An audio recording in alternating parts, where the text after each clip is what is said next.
ce gouvernement. Trop souvent, les enseignants sont dans la rue pour signifier le ras-le-bol du mépris qu'elles ressentent de par leur employeur. Les enseignantes ont des demandes fortes pour pouvoir mieux faire leur métier et pour pouvoir faire progresser leurs élèves. Elles ne sont pas prises en compte et ce n'est plus possible. Que ce soit au niveau de la gestion de la crise sanitaire, on donne des contraintes incroyables, mais comme il n'y a pas de remplaçant, il suffit que le lendemain il y ait un collègue absent qui ne soit pas remplacé pour que finalement le protocole sanitaire soit complètement effacé. On a des problèmes au niveau de la formation.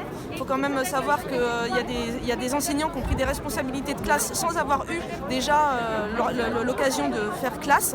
Donc voilà, on continue à exiger à des collègues de maternelle qui font de la classe depuis 20 ans d'avoir une formation sur la comptine. Et en revanche, là, de tout ce dont on parle en ce moment, on aurait 2 élèves en moyenne par classe qui seraient victimes de violences sexuelles. Et ça, on n'est pas du tout formé pour.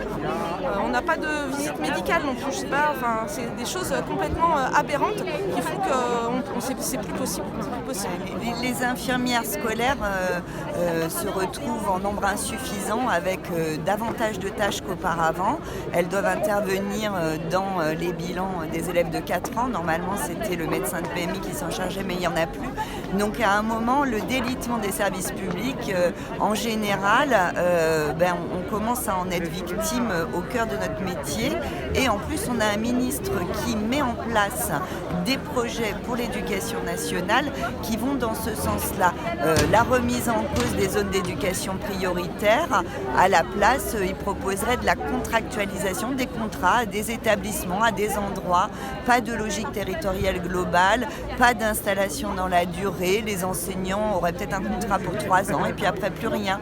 Et nos élèves seront ballottés comme ça, d'une réforme à une autre, d'un projet à un autre, sans cohérence. Et ça casse le métier, de la même manière que remettre en cause pour la énième fois les programmes et en plus pour instrumentaliser encore plus nos manières de faire, nous imposer des pratiques alors qu'on a une expertise et un savoir-faire qui sont complètement niés.